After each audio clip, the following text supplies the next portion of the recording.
You. Videos. Animal. Animal by J. Deshin Creepypasta.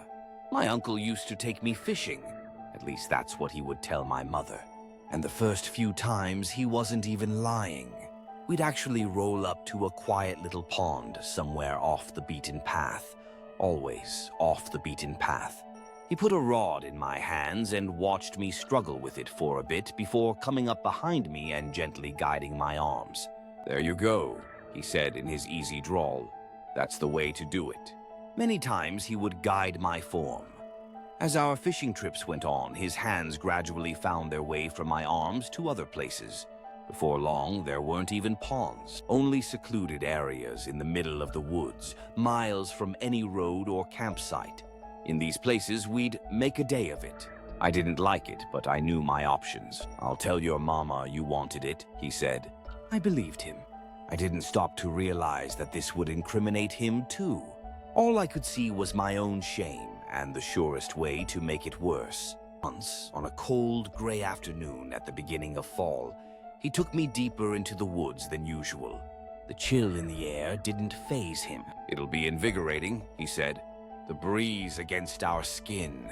Besides, we'll keep each other warm." He chuckled lowly and brushed a rough knuckle against my chin. My heart sank. Twigs and pebbles scraped against my bare back as our fishing trip began in earnest. I broke away from a sloppy, beer-soaked kiss for a bit of air, but what filled my lungs wasn't much better. Mingling with the yeast and hops was an odor of a different kind, half vegetation, half meat, all decomposition. Something had probably died nearby, I reasoned. My uncle didn't seem to notice or care. If I hadn't turned my head to the left at that moment, I might not have seen it. Two eyes, small, back, and squinted, peered out from the brush. For a moment, I just stared at them, blinking, unsure of what I was seeing. All was still. What the hell am I looking at? I wondered.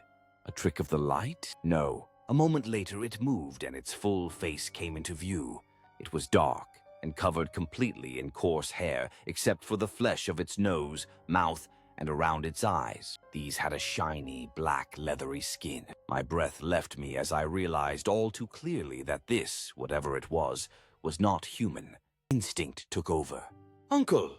Uncle!" I shouted, tapping his shoulder with a free hand. He turned his attention away from the flesh of my neck. "What the fuck are you hollering for?" he demanded. I pushed him off of me and pointed to the brush. "Over there!" I shouted, but it was too late. The thing had disappeared. The only evidence that it had been there was a gentle shake of leaves as they slotted back into place. "What?" he asked. "What in hell are you pointing at?" Good question, I realized. What in actual hell was I pointing at? "Some kind of animal," I stuttered. "You dumb bitch," my uncle savagely replied. "There ain't no animal over there." He turned sharply to face me. "Are you fucking with me?" My fear over what I had seen was gone in an instant, replaced with something sharper and more immediate. "No, I just..."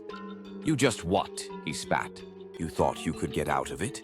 Thought you could put one over on me?" The back of his hand smashed against my jaw. My head hit the ground. The stars in my eyes barely had time to fade before he grabbed my face and forced me to look at him. His cheeks flamed and his eyes bulged with rage. "This is what happens when you fuck with me," he said. The next few moments are a blur. I hope they stay that way. Later, as I pulled my sweater back down over my scratched back, I tried to ignore the throbbing in my cheek. "What are you going to tell your mother?" I heard him ask through lips that clamped a cigarette. I paused. "Tell my mother." What did he want me to say? "Nothing, I guessed. About your face, genius," he snapped. "She's gonna notice." I hesitated, keeping my eyes trained on his. "I'll say I fell." I waited to see if this was right or wrong. A smile crept over his lips. I was flooded with relief. "Good girl," he said. That night, I sat at my bedroom mirror, trying not to feel. It was a losing battle. The reflection in the glass seemed broken to me, disgusting. The longer I looked, the more the tears threatened to flow. It was time to call in the reinforcements. I reached down and opened a drawer. The gleam of the razor met me, and I nearly began to salivate at the thought of the numb relief that was so close at hand. Turning my attention back to the mirror, I raised my arm to examine its underside, revealing the tiny scabbed lines I'd left there so recently. 1 or 2 for each fishing trip. I frowned. There was so little room left, but I was sure I would find a spot. I always did. The blade had just barely made contact with my flesh when I heard a sound. What was it? Rustling? Shifting? I turned swiftly toward its source, my bedroom window. Instinct overpowered judgment, and I raced to look out. Nothing. All I could see was the darkness of night. And then it hit me. That smell that was somewhere between cabbage and corpse. The same one I noticed before. It was there on the wind, hanging all around me. The memory of those black eyes came flooding back. My breath came out in heavy pants, my muscles locked in terror. My eyes darted around in the darkness, looking for any sign of movement, or the glint of moonlight off of any shape that shouldn't be there. There was nothing. It was several minutes before I could move again. I looked down at the razor, still clutched in my hand. The urge had passed, so back into the drawer it went. After that, there was nothing left to do but turn out the lights, climb underneath the covers, and pass out until morning. The next weekend, my uncle came calling again, and I braced myself for another fishing trip. It was another cold, gray day. This comforted me. It seemed to promise that winter was on its way, and maybe the colder months would put a stop to our outings. I could hope, at least. We landed at a secluded spot at the base of a cliff. "This is the place," my uncle said. "It's nice, quiet. No one around to bug us." I shivered. Whether it was from the cold or the sentiment, I couldn't tell. Then the words came up from somewhere within me. I didn't know from where. I hadn't planned to say them, but they were out before I knew it.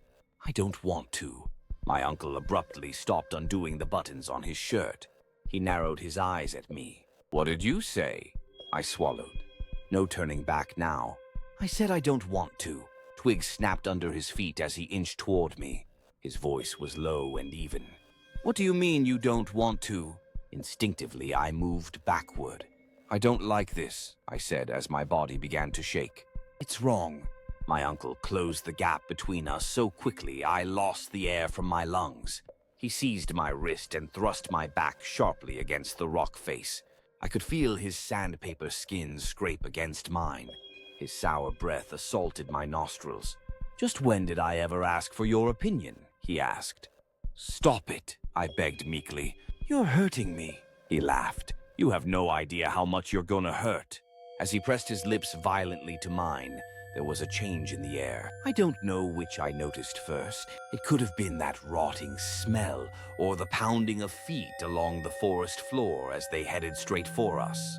Before I could react, my uncle was ripped away from me, and there it was, the creature I had seen before. It couldn't have been less than 8 feet tall and covered in hair from head to toe. Even so, I could see the rippling muscle that bulged beneath its fur. It grunted ferociously as it gripped my uncle's neck and hoisted him into the air. For all the blurry moments I spent in those woods, I will never forget what happened next. The creature slammed my uncle to the ground with a bestial roar. My uncle screamed and flailed, looking more like a rag doll than a man. Wasting no time, the creature pounced on him. I watched, frozen, as it took my uncle's head in its hands. With one quick and deliberate jerk, it was all over. A loud crack echoed off the rocks. A family of birds bolted from a tree. My uncle fell limp. Silence fell over the scene.